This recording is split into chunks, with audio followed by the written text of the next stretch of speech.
Hey everyone, today I'm going to teach you how to accept a contact request on the Zoom mobile app. So let's get started with this quick tutorial.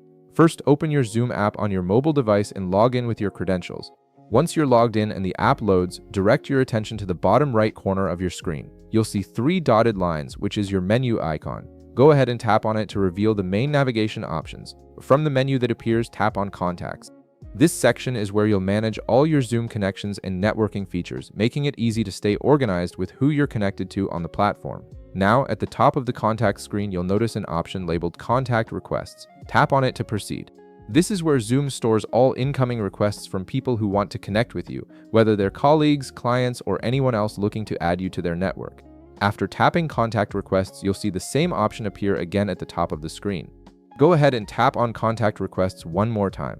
This will take you to the full list of pending requests that are waiting for your response. Next, you'll see a list of all your pending contact requests displayed on the screen. Browse through the list and tap on the specific contact request you want to accept.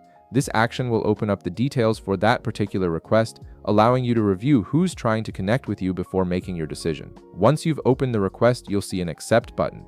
Tap on it to proceed with accepting the contact. This initiates the process of adding this person to your Zoom contacts list, enabling direct communication and collaboration features between you both. After tapping Accept, a confirmation pop-up will appear on your screen. This is Zoom's way of making sure you really want to accept this request and avoid any accidental additions to your contact list.